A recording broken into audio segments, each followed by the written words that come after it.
Welcome to one another video. In this video, I will be talking about bank loans, how to fund your education in UK, how to apply for loans, what are the best loans available in the market, what are the rate of interest, and everything that you need to know about loans, student loans, educational loans. And we have with us Subhash. You must have seen him from the previous video. He will share his experience with taking a bank loan for education. So let's get on with it without wasting any time. Yeah. So guys, to start with, I'll tell you there are two kinds of banks that will be giving you loans. One is private bank, one is government bank. And there are two kinds of loans that are available for you. One is a student loan or educational loan, and another one is you can take as a personal loan on a collateral. So this video is mainly focused on educational loans, how much rate of interest. So just to directly start with the the public sector banks like SBI Bank, State Bank of India, Bank of Baroda, Punjab National Banks. So these banks have low rate of interest. If you want to go with them, they have low rate of interest. But make sure that you will be going to the bank to apply for those loans. So the processing times are quite longer, though the interest percentage is less. The processing times are quite longer, and keep in mind that these are government banks, so keep a extra, brief period of time, at least 1 month extra, so that any difficulties in the loan documentation or the dispersal of the loan you can cover up. For private sector banks like Axis Bank, HDFC, Kotak, ICICI, all of them have competitive rate of interest. It's higher than the government banks, but the services are very good. Dispersal will be in 3 days, 4 days, 5 days, maximum a week, provided all your documents are in order. So let's hear from Subhash how was his experience with taking a educational loan to support his education in the UK. So Subhash, which bank did you take the loan from and why? I took it from Bank of India. As you told in the introduction, it's a government bank. So the process, it might take longer, but the interest rate is less. That's So the reason. what was the interest rate? Around 7.9%. That's the interest So rate. 7.9% for a government bank, Bank of India you said. Yeah. So Bank of India 7.9%, and if you check online on private sector banks, it's generally over 10%. So you are saving quite a good amount if you just start and plan your funds a little earlier, 1 month earlier.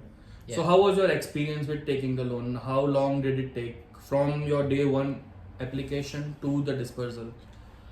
The experience is definitely tiring a bit because with government banks, they will firstly advise you to upload in a portal. So for all the government banks and for some private banks, there's this portal called Vidya Lakshmi portal where you need to upload all the documents. So what are the documents required? All your education qualification related documents. I was working, so I need the work experience letters and Salary slips and salary everything. slips and everything. Apart from that, your identity documents. That being said, the PAN card, Aadhaar card, driving license, Okay. what Address are proof. there? Address ID. proof. So the common documents. IT There's nothing. returns, yeah. IT returns also. Yes. It depends upon the threshold. IT returns depend on the thresholds. Okay. So what was the amount that you took a loan for? I took 7.45 lakhs Okay. because 7.50 lakh is where it's any collateral is not required for my bank. Okay. And the discretion falls under the branch level for 7.5 lakh. What happens then is the process will be easier because they don't need to send it to another bank for approval. I mean the higher branch for higher approval. branch. And everything will be in our control. Whatever they require, they can. So if you're friends with the branch manager, it will be done easier. I can't really say that, but yeah, The process simplifies if the process simplifies. You can go whenever you want and solve the problems or Yes. answer any queries that you have. So I checked online also, and based on my research, most of the banks, private sector or government banks, they have a collateral-free education loan. At the threshold is 7.5 lakhs. Around that, yeah. So more or less same. If it goes above that, then you might need to submit some documents, extra documents, or put up some collateral. So 7.5 lakh is a good amount, I think, to cover half your fees or at least first semester or 2 semester fees. So What happens is if you put collateral, you would need an engineer review and also a lawyer's review. For example, if you're putting land, banks these days are not accepting land much. If it's an agricultural land, it should have fencing, and it shouldn't be an agricultural land for it to be a collateral, no matter how much land you have. Or it should be a house, Okay. for which the documents will be a lot for house. So for me to go through all that hassle is It's not worth it. Is So what I in- thought. In simple terms, I think 7.5 lakhs is the limit, collateral free, and it's very simple and straightforward process with all the banks. So now, how is the procedure like? You submit the documents, any queries arise, and then you solve that. And once the amount is dispersed, what are the repayment terms like? Are you paying from day one of your course starting date, or you get some interest-free tenure of like 1 year, 2 year, depending on that? Well, there will be a lot of there will be a lot of forms required for the banks. And what happens is when you apply through Vidya Lakshmi portal, you provide all the details which will answer most of the requirements in those forms. Okay. So it's hassle free in one way. It's all online. It's all online. This portal is all online. Digital India. But then again, sometimes what happens is when you apply through this portal people have to send this application to that particular branch. And it might get delayed sometimes, which happened in my case. That's why it's always important to Have a buffer period of buffer period is very important. 1 or 2 weeks at least. Repayment Repayment. is like I can repay whenever I want. So I there's no already penalties for repayment.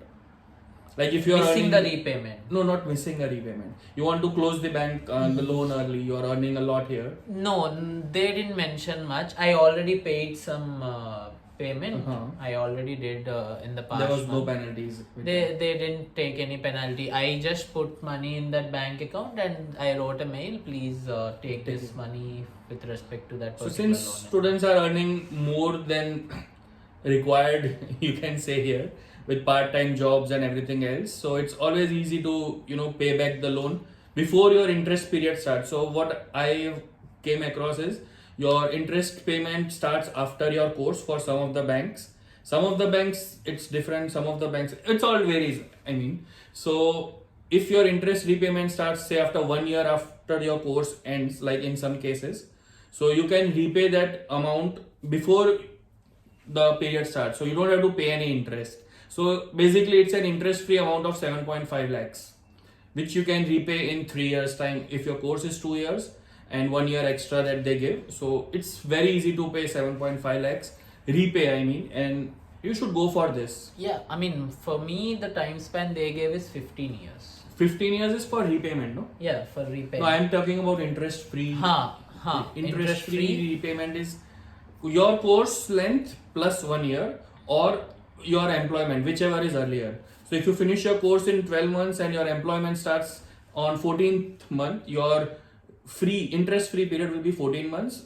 That can be extended maximum up to 24 months for a 1 year course. I hope I'm making it clear, guys. Yeah, provided that this is not for all banks. It's for my not for bank, all it's banks, yes. fixed interest for the first 2 years, and then it will be cumulative or something like that. So these are the things you need to ask when you take out a loan from any bank. What is the interest free period that I'm getting? What are the repayment schedules? What is the penalty for early repayment? I'm making a lot of money. I just want to repay. £1 is 100 rupees. So if you're earning 100 pounds a day, 10,000 rupees. So you can easily repay the loans. So you need to ask this. And one more important thing when you're taking the loan, you need to ask is the processing fees.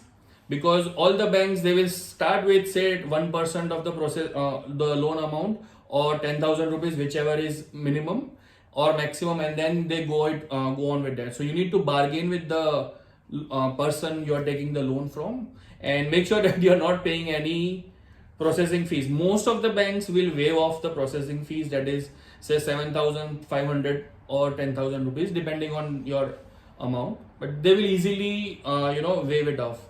So make sure to ask for that also. Anything else you want to add for the loans? Should you take a loan and start with it?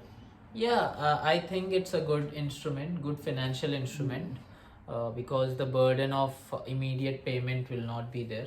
You will Yes, have some You time. have some buffer time also. Time is also money in some Yes. ways. And guys, I always mention in my videos to have some experience to work in a company before coming here. So if you're working in a company, you will have some pay slips and amount will be credited to your bank every month regular. So this makes getting a loan quite easy.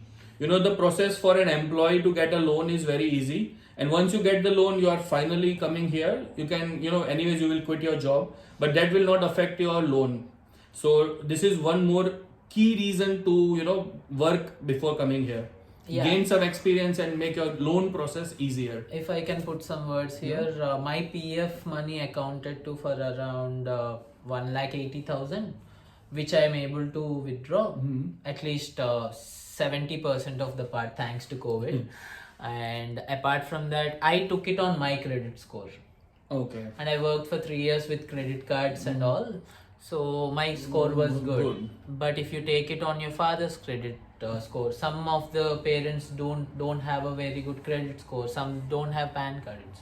So that makes process Yeah. tough. So yeah, guys, that's all about educational loan. If you have any doubts, I'm attaching some links in the description columns for you to go through it. And after reading that also, if you have any doubts, feel free to comment below and I will surely help you out as I always do. So stay tuned for more videos on my channel and please do like, share, subscribe and take care. Good luck. See ya.